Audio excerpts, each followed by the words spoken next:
Welcome, ladies and gentlemen, to Call Me the Dream Leader, because that's who I am. Welcome back to another episode of Hoshizora, Wish Upon a Shooting Star. So, no, don't start, there we go. Yeah, as far as I remember, last time we were watching the Ladie fight, let me call it that. Yeah, but never mind, let's continue. Not that I mean to borrow the maid's words, but today is Tanabata after all. Tanabata is a special day to me. It is the day on which I and the lookout girl made our promise of reunion.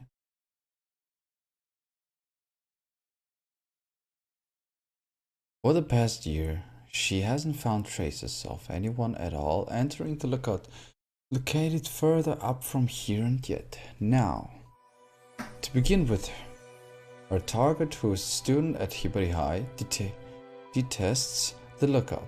It shouldn't even occur to her willingly go to the place. To her, the lookout girl, the lookout is a place out to be avoided, a place she can't bring herself to forget, and the fork in the road that threw her life, of course.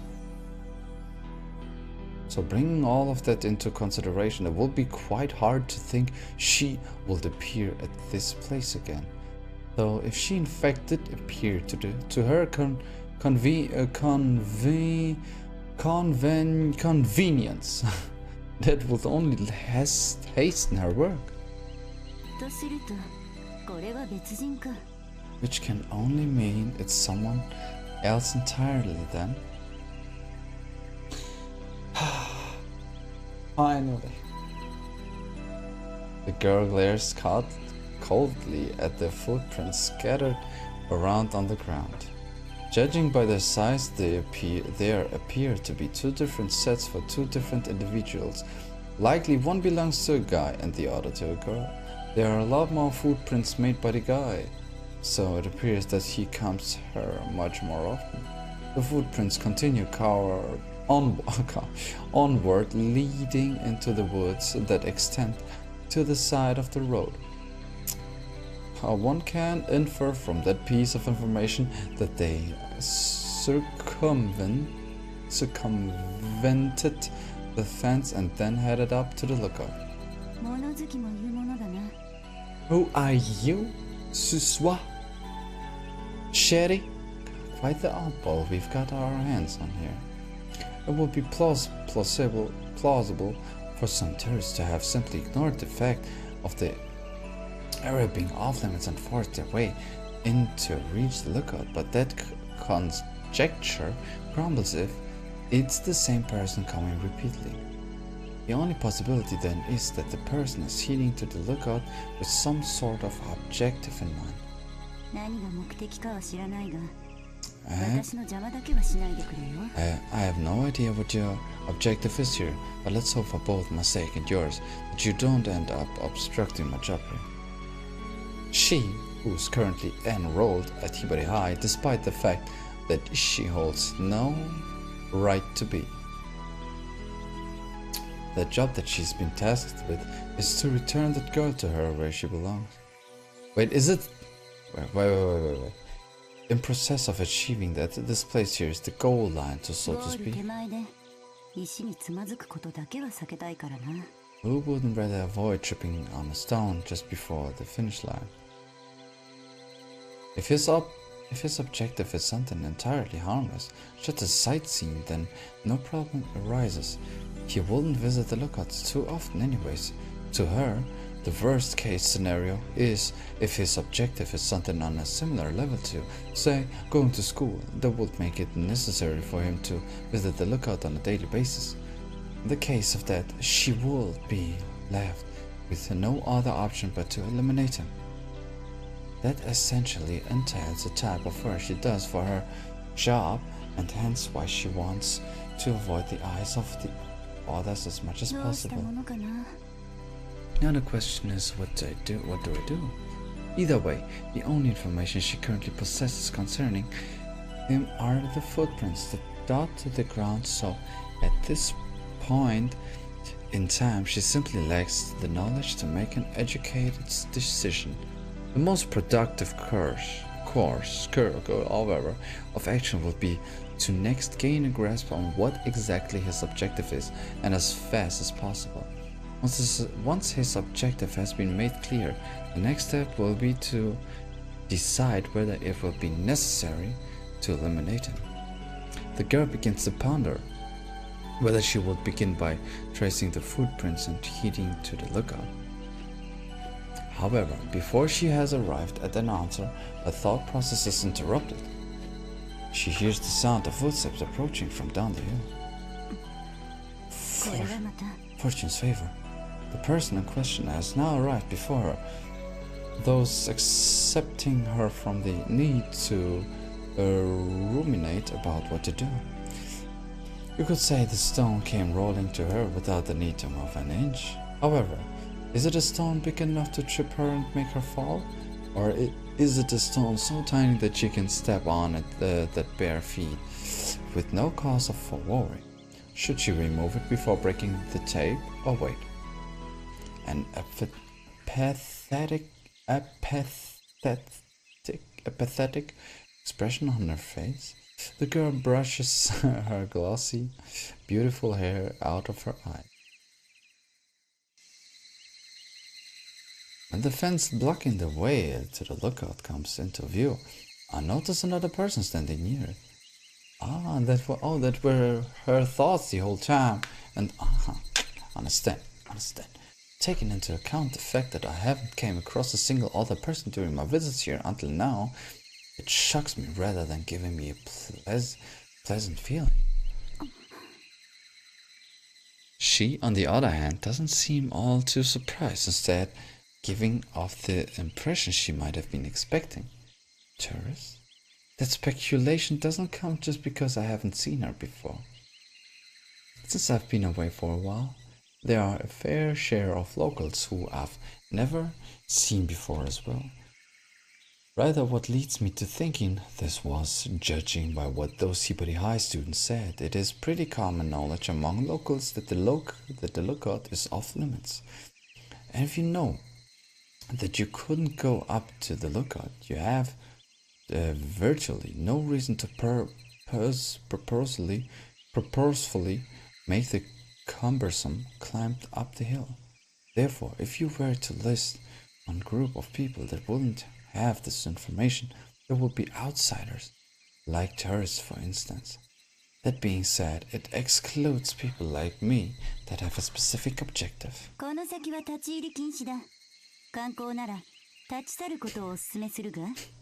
The area further ahead is off limits. If you're a tourist, I suggest you turn back now.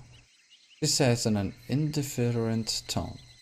She is quite obviously a girl based on her looks. But on the other hand, her tone is more deep and masculine, which results in an overall gender-neutral impression. Good one. No, I'm not a tourist. How many times have I been forced to clarify this just today? I just happened to move to this town just the other day, and the name is Kogazaka-Yu. Pleasure to meet you. Going through my self-introduction is also in the process of becoming routine.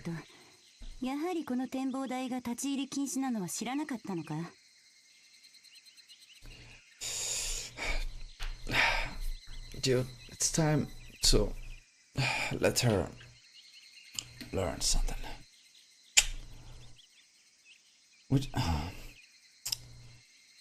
Which means that, in essence, you might as well be a tourist, since you aren't aware that this place is off limits.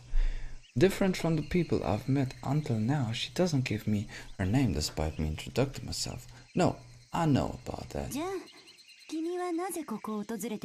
Then what brings you here today, if I may ask? Just a little something I need to take care of. Meaning it's not your first time coming here, huh? Well, yeah, since I'm doing stuff here. Would you care to tell what that stuff is? Don't tell her. She doesn't even tell her name. What is with her? Why does she keep throwing these aggressive questions at me like she's conducting some polite interrogation? Are you one of the officials of whoever erected this fence by any chance? In that case, it is unilaterally me who was in the wrong here. And quiet. She listlessly brushes the hair on her shoulder shoulder behind her before continuing on.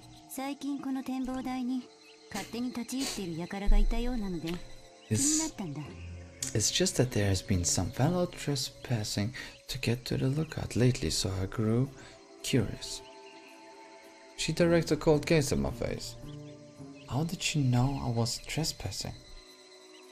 It is sort of like I am being interrogated, which is making me feel awfully uncomfortable. So would you mind telling me why exactly you need to go to the lookout here? Lookout up here? If you aren't an official of who put up in the fence, then it's none of your concern. What am I doing and why, right? I can, however, as a citizen of this town, caution you for what it's worth. So she isn't a tourist, but a local. You mean warn me or not to enter here? Basically, yes. Sorry, but I would like you to turn a blind eye towards this. If possibly, I would greatly prefer if you left here this instant. Well, that's a bit of a problem, you see. Good man. Don't listen to her, man. Don't listen to her. Show her who's the... I won't tell it. So I take it. You refuse to budge no matter what? Yes. Is it something that's terribly important? Yes. What might that be?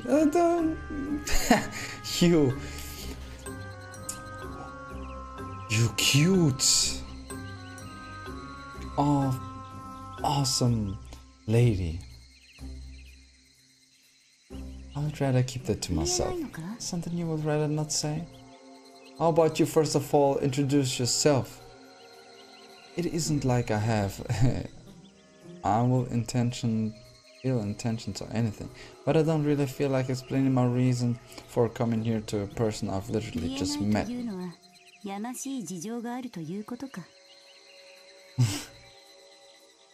Don't let her get to you. If it's something you can't say, that must mean you have some sort of ill intent. No, that's not the case. Oh, whoa, what was it? No. No, that's... it's only natural for you to caution me given this situation, but I am not obligated to tell you my objective, no? However, unfortunate that is, you aren't. Okay, I'm in a hurry, so I'll be going now. Oh good man, ending the conversation with that, I had towards the woods. I really don't have any ill intentions, but because of her, I now needlessly have that feeling. Thanks a lot. One last question before you leave. Just like she'll done the whole time during our conversation, she speaks in an emotionless, indifferent tone. Will you continue coming here? Probably, yes. Chances are, I would. At the very least, until the day I met the lookout girl again. Alright then. Strange. Leaving me with a short remark, she leaves. Yeah, that's safe. In fact... Hey, wait! And the fact that I've pointlessly wasted time gives me a feeling of trepidation, which compels me to make for the lookout a little quickened pace. However, there isn't a single person there. I can't spot the grim reaper dressed girl known as Memoria anywhere. Feeling of letdown causes a release of tension, and I sit down on a grassy spot nearby. It seems I am only able to meet Memoria at night.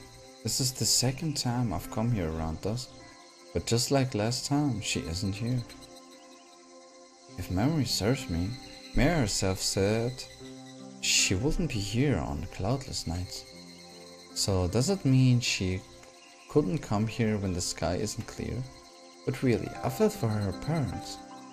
They must be absolutely worried sick with a daughter her age having a habit of sneaking out so damn late to go play. High up in the sky, over the towns. Oh man, this episode is so interesting for real. It's so interesting. High up in the sky, over the townscape. I have an unbroken view of from here. Is one single star that twinkles there lonesomely like a lost child. Sunrise evening star. Jupiter. Venus is also often referred to as an evening star, as Hesperus.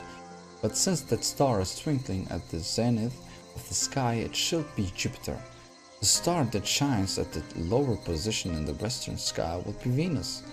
It is because of the Lookout Girl's influence that I've become more or less informed about the stars. Even though back when I was living in this town, I didn't know anything more than what I would learn in science class at school. After I parted from here, maybe it was so distracted myself from the ensuing loneliness or something. But it became common for me to immerse myself in illustrated astronomy and encyclopedias. I memorized the constellations and also often read about the different myths related to them. Of particular note in that regard would be the Tanabata legend. I've reread it more times than I can even remember. I think the past me probably used to contrast our situation to that of Orihime and Hikoboshi. I didn't find anything about the Orihime giving Hikoboshi a kiss on the forehead in any book, plus different to Orihime. I highly doubt that the Lookout Girl was into waving in the first place. However, all of those are mere afterthoughts to me. I simply gaze up at the night sky on Tanabata, wishing for us to someday reunite. The 7th of July is still part of the rainy season, so it clouded over most of the time. Even if we did have clear weather, in the city Orihime and Hikoboshi could only be seen faintly due to all the air pollution and neon lights. So what I think is, it is precisely because I wasn't able to gaze up at a satisfying night sky on Tanabata that my feelings of missing her have only grown stronger as time went on. As time passed, the memories of my time with her began gradually become obstructed by forged glass. That glass resembled the Milky Way in the Tanabata legend. However, it is all thanks to Tanabata that these strong feelings of longing alone, still vivid inside of me this very moment, haven't become cloudy. It is because I have so yearned for the starlit sky we gazed up at Hibari-Gazaki that she is the one thing I didn't forget. I couldn't forget. Who could ever possibly forget the sky that lay before me at this very moment? With the sun seen disappearing beyond the horizon far in the distance, the orange light that had engulfed the town has disappeared, following that this night sky I longed to see has shown itself. Before my eyes, the stars engage in a contest putting on a dazzling despair. Adding all that brightness together, you might just be able to compare it to the sun. The nighttime sky in the city is nothing compared to this. It doesn't even fall short of the illustrations seen in astronomy encyclopedias. At this point, the summation of the surface area of the stars exceeds that of the black in between them. The sky feels so densely lit with the stars that I could just about drown in them.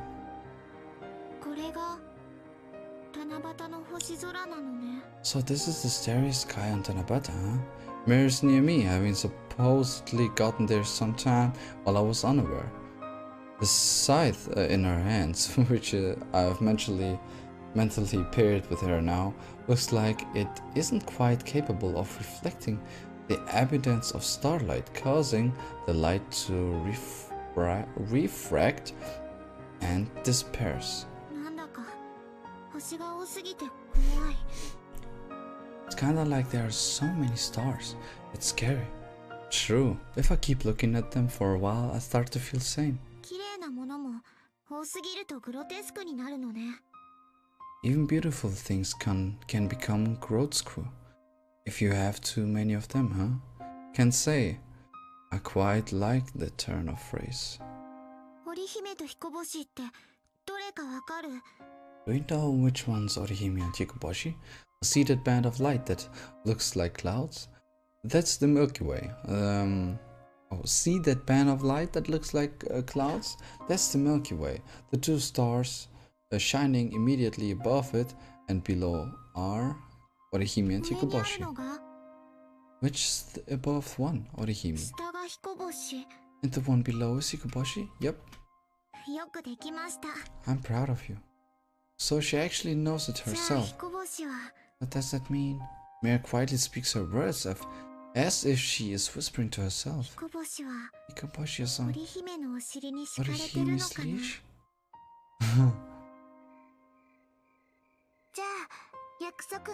It's a promise then.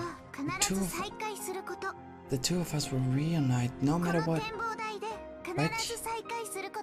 Right here, this lookout, definitely.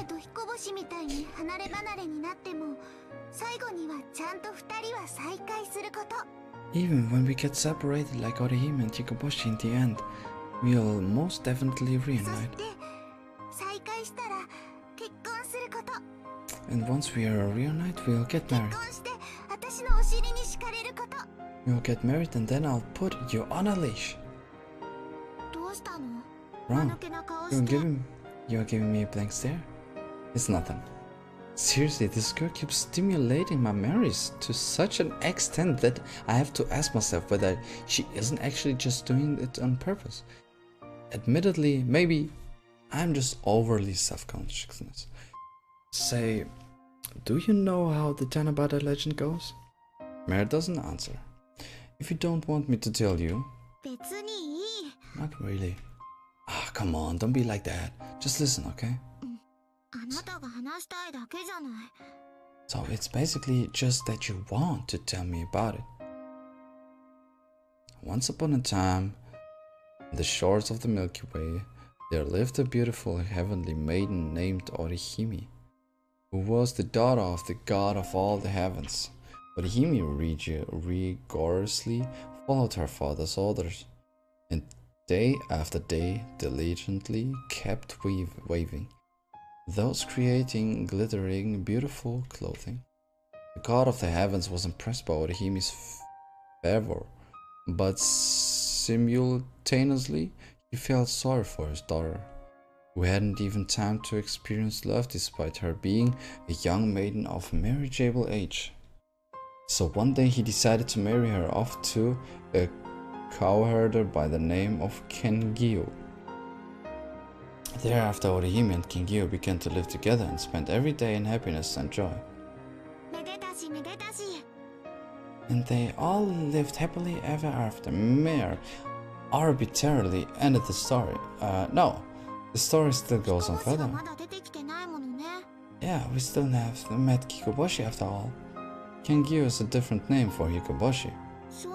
Oh, I didn't know. Yeah. Mare's replying in a vague way that makes it impossible to tell whether she knows the Tanabata legend or not. Anyhow, Orihime and Hikoboshi got married and were living a happy life as a couple. However, Orihime became too engrossed in her newfound married life and completely ceased waving clothes, which should have been her sacred calling. But Ed, her father, who initially tolerated it by ascribing it to them being newly youths, gradually grew angered and ultimately took Orihime back, away from King Yu's side. The god of the heavens made Orihime live at the shores of the Milky Way once again and ordered her to wave. He then told her if she were to turn over a new leaf and approach her work with the same zeal she would once had, he would allow her to see King Yu just once a year, at the night of the 7th day in the month of July. Wow. And they all lived happily ever after. What is the happy ending if the story ends right there? Isn't it good enough they can see each other once a year? I mean, I've been waiting year after year. For whom? You. Why? Don't ask me. I really shook my shoulders. I wanna hear the rest? There we go. Orihime, having been separated from her beloved Kangyo, thus grew motivated by the prospect of reunion once a year and started to diligently wave clothing after clothing again. Kangyo too took their promise of reunion to heart, and assiduously immersed himself in his work, as the two of them awaited the 7th of July with anticipation. However, when it rains on the day, the rainwater makes the water level of the Milky Way increase, thus rendering it impossible for Orihime to cross over to the other shore where Hikoboshi is. Standing on the opposite shores of the Milky Way that separates them, the two of them deeply grieve over not being able to reunite. All they can do is gaze at the river's surface as they weep. Separated by my moving our promise of reunion, in my heart I had indeed been zealous. I learned as much as I could about the stars. Well, sure, compared to an actual astronomer, that knowledge was presumably very little, but it exceeded the difference of knowledge between a child and a grown-up. However, I was nonetheless now able to effortlessly recite the Tanabata legend from memory, just like I was doing now. That meant I could also tell it to her with her deep love of the stars. That wasn't all. I could also recite the more famous myths surrounding the constellations in a romantic fashion. I could teach her about those too. As thanks for her teaching me how much fun it was to play with a friend, I could in exchange teach her about stars. In all honesty, I wanted to teach her much more about the stars before parting.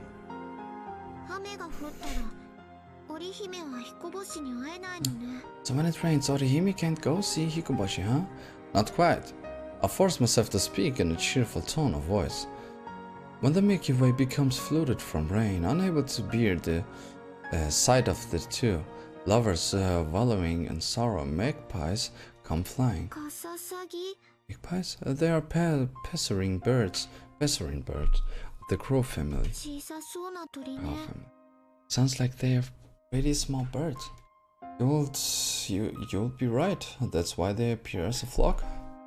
And they each spread out their wings as wide as can be, and line up to form a bridge, those helping Orihime across over to King Yu's side.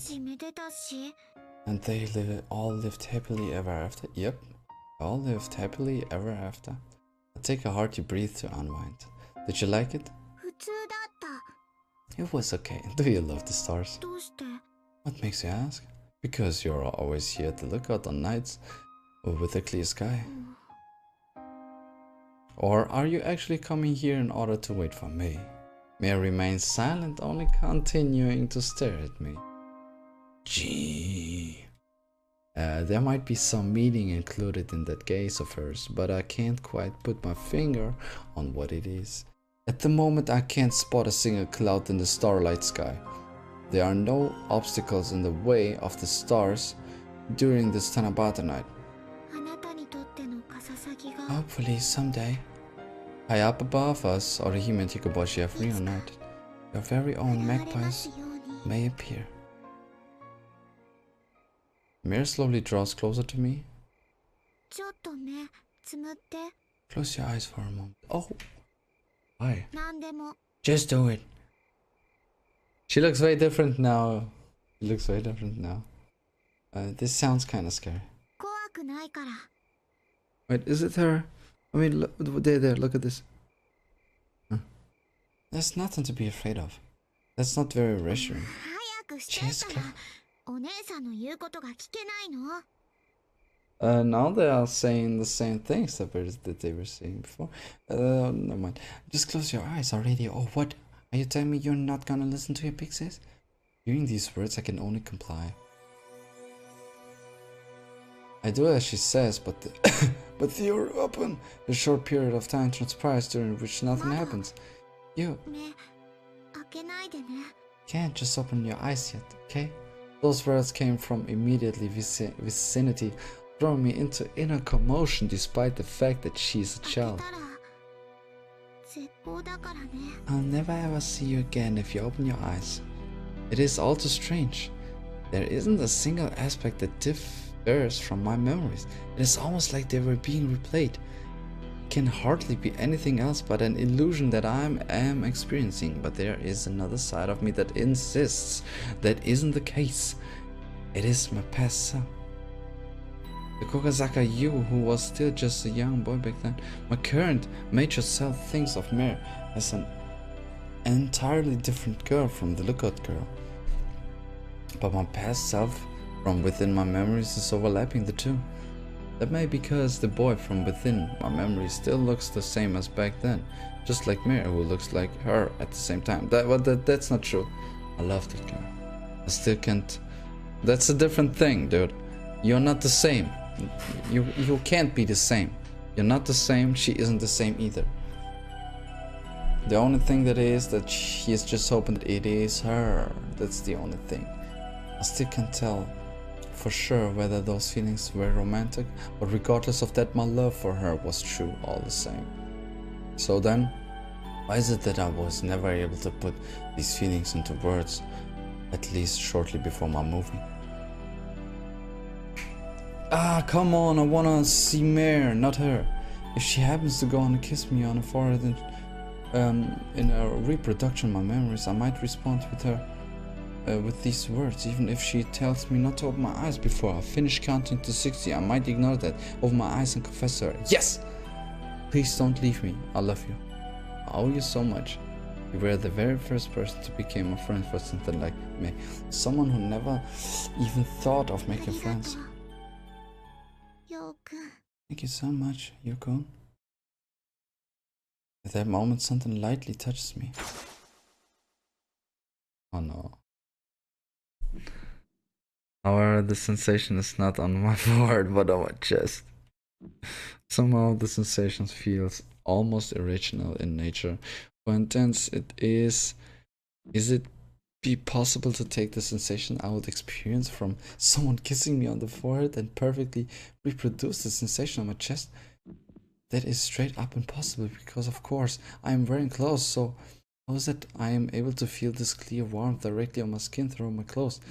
Oh, I thought she would, with her saith, or however it calls, open my eyes. Since she hadn't told me to count to 60 like the lookout girl did in my memories, I do so without any accompanying feelings of guilt.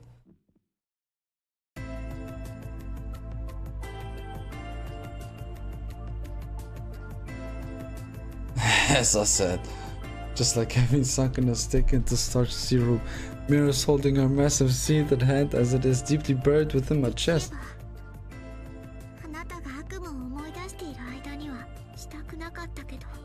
I really wanted to avoid doing this while you are recalling your nightmare. The sight is so genuinely shocking that I have no mental leeway to feel something like guilt in response to what awaits me upon opening my eyes. I but I can't afford to wait any longer. If I were to express the level of shock numerically, that value would surely range much higher than the number of stars spread out across the night sky's canvas. Your nightmare only kept growing and growing. The seeth's blade plunges deeper inside. All of it with tremendous amount of shock transforms into an intense fear. Yeah, but what now? What's happening? No matter how you look at it, what is taking place before my eyes is entirely beyond reality, but at the same time, it has a strange sense of vividness to it, making me just want to scream out. However, my voice remains stiffly within me. The visual information my eyes are feeding me throws my autonomic nerves into disarray, paralyzing both my tongue and throat. Maybe that's also the reason why I don't feel any pain. Or is it because I'm simply lost that this vivid sensation feels not like pain, but like a warm slap? With this, I have successfully reaped one of your nightmares. Oh, I guess she's now, oh, okay. Is that the warmth? Light-like sensation resembled that first kiss from my memories? So she made it a way that he isn't thinking about it anymore, I guess? That he isn't scared of that anymore, something like that? Is that why it feels so exactly like when the Logot girl kissed me on my forehead? Kissed me on... Something feels terribly off. At that moment, an anxiety shouts forward. An anxiety you would expect to feel upon being lost in the department store you've entered for the first time, only to find your complete bafflement upon exciting that the world around you has changed entirely. It is a kind of sensation akin to that, as if you were suddenly deprived of the reality you thought you knew. What is this? What's happening to my body? What is this something now I'm so desperately trying to recall? I'm trying to size it with my mind, but I don't even know what it is I should be sizing in the first place. I've told you this how many times already? Dude, stop talking. Just I wanna know what's happening. Slowly tears streamed down Mary's face. I'm a green pepper, that reaps nightmares. At that very moment, her tears seemed to be more beautiful than any star in the night sky. And something I've been trying to keep hold of then disappears. And I've been waiting for you because of that. It is completely gone. That which meant so much to me. She meant so much to me. I'll never be able to meet again, and this rate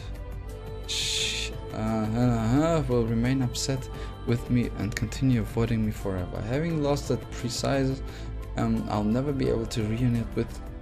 Huh? What is this? I loved. Was the first friend I ever had. That was why, even after parting with I didn't forget her and thought myself everything I could about the stars. So loved. I would meant to teach her about all of that after I would reunite with her. And then together she and I would... Stop it. Stop remembering, please. What the hell was this? How could this... I don't want to feel this pain anymore. I finally realized I forgot it.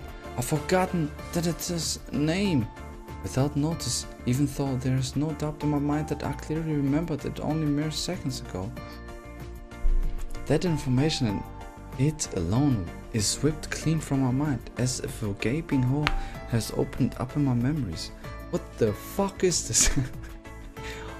Without it, I won't be able to see her again. I'll never be able to see her ever again. Now that I've forgotten her name, I've lost my biggest lead and thus any chance at seeing her again. But please, just please, stop this. I promised her we will see each other again. It is that promise alone which has kept me from forgetting her after the passing of all these years. I made absolute sure to not forget it by any chance over all these many years. Was this your doing? The mysterious sight which is unfolding before my eyes tells me more than clearly what has brought about the strange occurrence. Give it back! It was a memory so precise at each given moment. Stop it! Continue the story. Stop it, man. This episode is already too long. Ah, man. At each given moment in time, just as if it was my sacred calling, I would keep wiping it so that it wouldn't disappear behind that frosted glass. And yet she violated all of that work in an instant. Give it back, damn it. She's clouded over her name that had always remained vivid and untarnished. Give me back her name. No.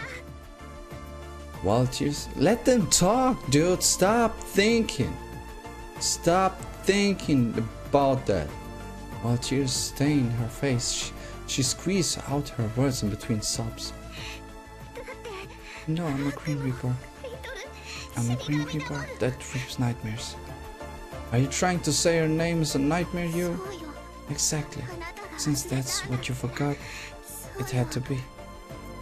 The endlessly flowing tears were strikingly reminiscent of the light stream all around the torn apart lava summer. I'm so glad. With her contorted, tear-stained face, she nevertheless spoke firmly and with resolution. Now you won't have to be tormented by your nightmare anymore.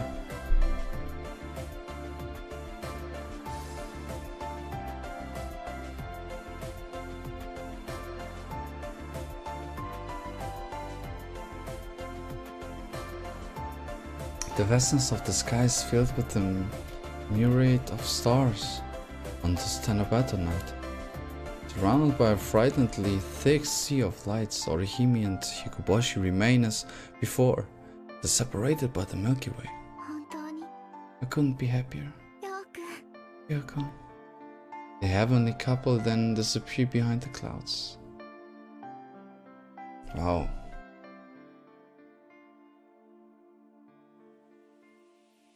Didn't expect that this game gonna have so much power. I mean, you know of which power I'm talking about, right? For now it's my most favorite episode of this game. It's just amazing.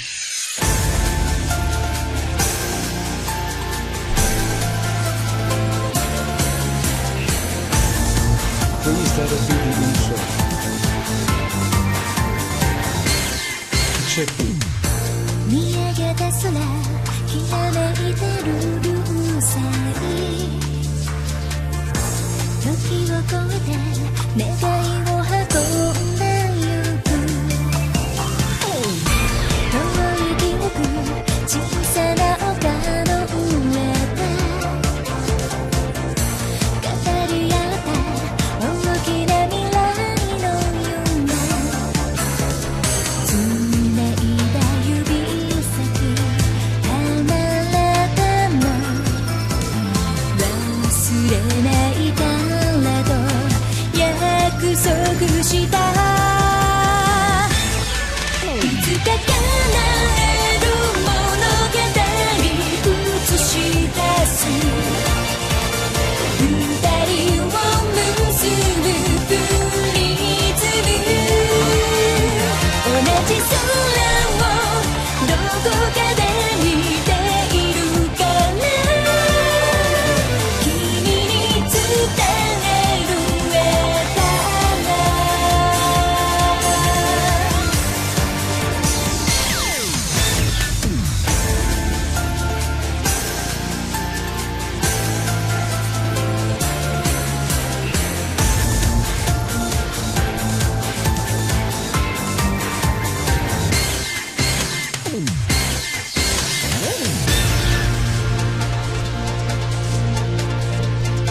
Awesome.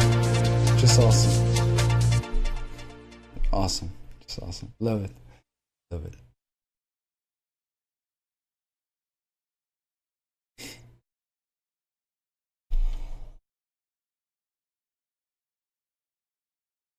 I still can read it. Sorry, I still can read. So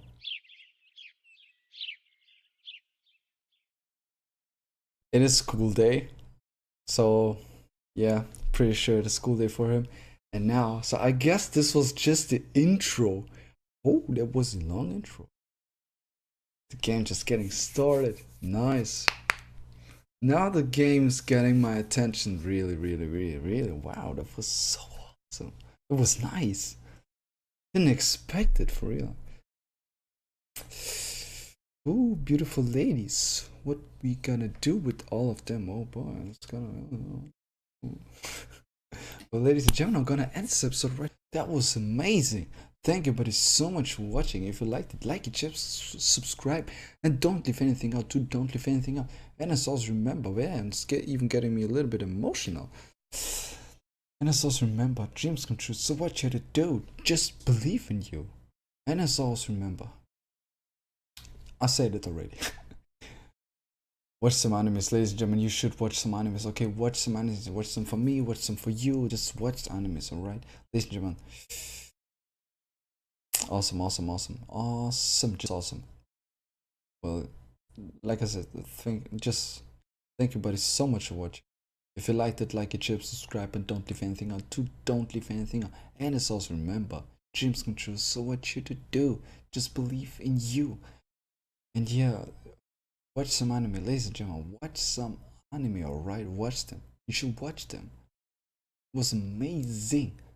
Ladies and gentlemen, I already want to say again, thank you. Enjoy watching.